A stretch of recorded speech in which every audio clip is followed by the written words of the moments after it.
మా ఛానల్కి స్వాగతం. చూస్తున్న వీక్షకులకు ప్రేక్షకులకు ప్రియ కాలభైరవ భగవద్బంధులకి స్వాగతం పలుకుతూ మమ్మల్ని ఎంతగానో ఆదరిస్తూ ఉండబడినటువంటి ప్రియ సోదరి మనుషులకు అందరికీ, సనాతన ధర్మ సంరక్షకులకు అందరికీ కూడా నూతన తెలుగు ఉగాది పండగ శుభాకాంక్షలు. మేషరాశి వారికి ఈ సంవత్సరం ఆదాయ వ్యయాలు ఎలా ఉన్నాయో, రాజపూజ్యం అవమానం ఎలా ఉందో సవివరంగా సంపూర్ణంగా తెలుసుకుందాం. మేషరాశిలో ఏ నక్షత్రాలు వస్తాయంటే అశ్విని నక్షత్రంలోని 4 పాదాలు, భరణి నక్షత్రంలో 4 పాదాలు, కృతికా నక్షత్రంలోని 1 పాదం కలిపితే మేషరాశి. మేషరాశి యొక్క అధిపతి కుజుడు. ఈ సంవత్సరం రాజు కూడా కుజ భగవానుడు అవ్వడం, అలాగనే సస్యాధిపతి నీరసాధిపతి కూడా కుజుడే అవ్వడం వలన మేషరాశి వారికి అద్భుతమైన చాలా మంచి కాలం ఉందని చెప్పి గమనించగలగాలి.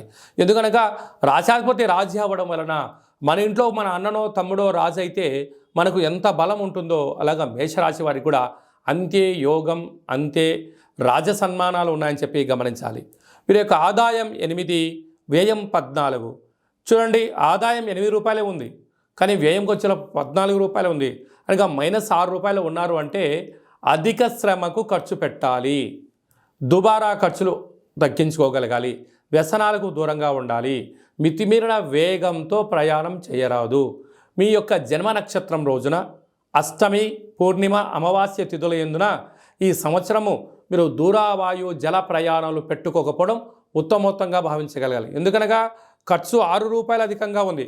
6 అనేటువంటి రుణము, రోగము, శత్రుస్థానాన్ని సూచించేటువంటి పరిస్థితి ఉంటుంది. కనుక మీకు సంపాదన పైన వచ్చేటువంటి దానిలో అధికమైనటువంటి ఖర్చులు, గొడవలు, పోలీస్ స్టేషన్లు, కోర్టు కేసులు, ఆరోగ్యము, వాహన ప్రమాదాలు పొంచి ఉన్నాయి. తస్మా జాగ్రత్త అని చెప్పి గమనించగలగాలి. అలాగనే రాజపూజ్యం 4, అవమానం 3. మీరు గృహంలో కానీ, రాష్ట్రంలో కానీ, దేశంలో కానీ రాజకీయ భవిష్యత్తుకు మీరే కేంద్ర బిందువు అవుతారు. కొత్తగా నాయకులకు ఈ యొక్క సంవత్సరం మంచి మీకు స్వాగతాలు ఉంటాయి. విద్యార్థులకు, ఉద్యోగస్తులకు, వ్యాపారస్తులకు ధర్మ మార్గంగా, న్యాయ మార్గంగా ఉండబడిన వారికి సమాజం ఎప్పుడు వెనక నిలబడి వారి విజయకేతనం మీ సొంతం అవుతుందని చెప్పి గమనించాలి. మనం కందాయి ఫలితాన్ని మనం ఒకసారి చూసుకున్నట్లయితే అశ్విని నక్షత్రం వారికి డిసెంబర్ నుండి మార్చి ఉగాది పండగ వరకు ఆరోగ్య పరిస్థితి అనుకూలంగా లేదు కనుక ఆరోగ్యంపైన దృష్టి సాధించాలి. భరణి నక్షత్ర జాతకులు ఎప్పుడు అప్రమత్తంగా ఉండడం వలన ఆరోగ్యాన్ని కాపాడుకునే విషయంలో విజయం మీ సొంతం అవుతుంది. కృతికా నక్షత్ర జాతకులకు ఉగాది పండగ నుంచి డిసెంబర్ వరకు 2 సున్నాల కారణం చేత వాహన ప్రమాదాలు, అనారోగ్యము, సర్జరీ లాంటివి జరగడానికి అవకాశాలు ఉన్నాయి. కనుక ఏదైనా కొద్దిపాటి అనారోగ్యం వచ్చినప్పుడు దాన్ని త్వరితగతిన చూపించుకోగలిగినట్లయితే పెద్ద సర్జరీలు, ఆపరేషన్లు, ప్రమాదాలు జరగవని చెప్పి గమనించగలగాలి. అదే కాకుండా వీరికి సస్యాధిపతి నీరసాధిపతి అవ్వడం వలన రాజకీయవేత్తలకు, వ్యాపారవేత్తలకు, వస్త్ర వ్యాపారాలు, సాఫ్ట్వేర్, హార్డ్వేర్ ఉద్యోగస్తులకు, అలాగనే ఎక్స్పోర్ట్స్, ఇంపోర్ట్స్ బిజినెస్ చేసేటువంటి వారందరికీ కూడా ఈ సంవత్సరం యోగదాయకమే ఉంది. కనుక మనము ఈ ఒక్కొక్క నెలలో ఒక్కొక్క కాలభైరవుడు ఉంటాడు కనుక కాలాన్ని శాసింపజేసే శక్తి కాలభైరవుడికి ఉంటుంది. కనుక రుణ విమోచన కాళభైరవ స్వామివారిని స్మరించడం, ధ్యానించడం వలన మీకు యోగం కలుగుతుందని చెప్పి గమనించాలి.